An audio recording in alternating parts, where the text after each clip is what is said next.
What's the best thing at looking at student writing? Seeing where someone else screwed up.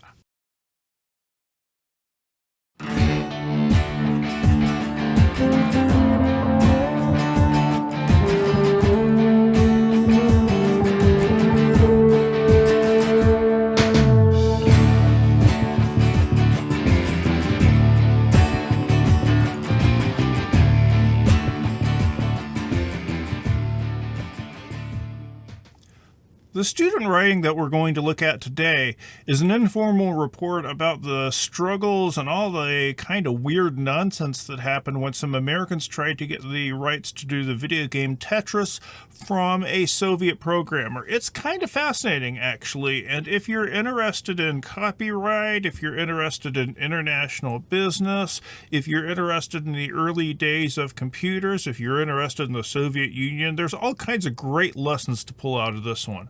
For ours, though, we're going to look at, is it any good as a report? Let's see. Whenever we have a sample essay, they're written by actual students who've taken my class, and they're generally going to be about the same assignments that you've been working with, or at least an earlier version of. So I wanted you to see the kind of issues that you'd be struggling reflected in these sample essays, so hopefully they'll be a bit more valuable. So let's talk about this particular assignment. It is the industry profile assignment, the same one you should be working on, and the assignment sheet that they wrote their papers based off of is probably pretty close to the one that you're working on. Make sure you check your class's specific stuff, as stuff does change a little bit from semester to semester. Now, we're going to be looking at this paper from a few different angles for a few different things. The first thing we're going to look for is format. The assignment sheet will tell you what the format of the paper is. It's an informal report. And as I've said in a previous video, you already have a document that's written like this. When I gave you the memo format document, that is written as an informal report. This is memo heading scheme, but the body is broken down into sections, each with its own header. Does our sample do this? Well, no. So basically, they're not really turning in an informal report here. So in terms of format, this is a failure. In terms of requirements, the assignment sheet will also spell out the kind of things that have to be in your document. And in this one in particular, it has the format listed with 1, 2, 3, 4, 5 required sections. The introduction, a historical overview, incident description, causes, ramifications. And I'm not going to go over each heading and tell you how it ties in there. It does this. It has these sections in them. They might have the names slightly different, but that's fine as long as they're recognizable sections. Let's look at the language that's being used. And generally, I think it's a good idea to really check out the introduction, because the introduction tends to have everything that's going to be in the paper. The introduction should ultimately be the most polished part of the paper, since it's the first thing that people see. So, how good is this introduction? Well, we can look for a few things. Comma usage. Are they doing good comma usage in here? Well, in that first sentence, there should be a comma, as the bit from as to games is one long introductory phrase. In this report is a short introductory phrase. There should be one after battles, and should not be there because this is the Oxford comma. They hope to convey the causes, how to avoid them, and what our company can learn from them. Should be a comma after each of those elements. What about sentence structure? Are they using good sentences? Well, this one, the second sentence in here, particularly licensing rights and not what to do, as there are many pitfalls in securing those rights and being assured they are secure. Apart from having secure in there twice, this is not a complete sentence. What about passive voice? Passive voice, we'll talk about this in a video later if we haven't already, but it's when you have a sentence and it's not clear who's performing the verb, who's performing the action.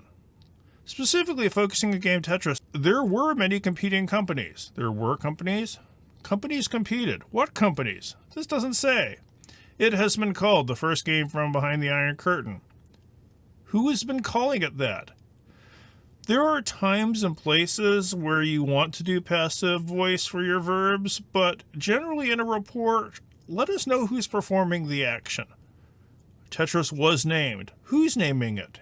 Joe from down the street? Well, we read later in the sentence we know is Electronic Gaming Monthly's 100th issue, but we shouldn't have to look for it. Remember, the introduction is supposed to give you first impressions. Do you get a particularly great first impression from this?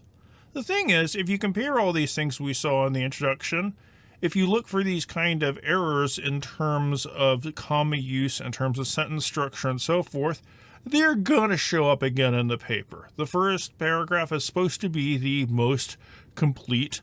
It's supposed to be the most highly polished. So let's see if they show up again by looking at the conclusion. Comma usage. Should be a comma after Stein, should be a comma after mentioned. In terms of structure, are there sentence structure issues at work? From selling rights to other companies he did not own to his company publishing Tetris before owning the rights to it. This is a long introductory phrase that doesn't have an actual sentence after it. Not right. In terms of passive voice, does that show up in this conclusion? A lot can be learned. By whom? More research should have been done. By whom? Activity, knowing who's performing the action, is important in both of these cases. These aren't the only issues that pop up. If you go in the middle of the paper, you see he programmed his creation. Past tense, which makes sense because we're talking about something that happened in the past. Just one paragraph or so later, we have, while there, Rogers obtains handheld rights. Why are we moving to present tense? I don't know. So, is this something that was written with care? Was attention paid to how the sentences work? No, not really. Let's talk about document design issues. It's an informal report, so it's not really a design-heavy document, but there are still things that need to happen. It still needs to be laid out in a clear, orderly way to be usable. First, we have this image stuck in the middle of the page. Why is it in the middle of the page? I have no idea. But by putting this in the middle of the page, you're actually breaking this paragraph right in half. And I have to stop and look at it to see if it is one paragraph, because my brain wants to read Atari is in the process of making for Tengen. Tengen is the Nintendo version Atari made to compete with Proof Software, which makes no sense. You have to read it skipping over the image. That shouldn't really happen. There are other minor document design issues, such as, notice this big space here? Notice how there's much less space here? So, this doesn't look good and it's not usable. Is the information good? Well, let's look at the works cited page. And you see about.com guide. And you see Wikipedia, and Wikipedia, and Wikipedia, and Wikipedia. If your boss wants you to do research on something, are you going to go to Wikipedia or are you going to look for better sources? So, is the research reliable? No. At this point, I'm sure there's at least a couple of you really eagle-eyed students who are noticing, you know what? He didn't talk about the actual argument that was being made. And you're right, we didn't. We didn't do a sentence-by-sentence read-through. There are a lot of different approaches we could have taken on this one. However, I think there's some value at looking at some of those big picture things like formatting, like design, and there's value at looking at some of the nitpicky things like sentence structure and little mechanical issues that pop up. Because let's face it, with the kind of big issues that this paper had, it really wouldn't have mattered if the argument was absolutely perfect, because it still wouldn't have looked all that professional. And if the reader doesn't think it's professional, are they going to pay any attention to the deeper stuff? Probably not. Well, I hope that helps you, and I will see you in the next video.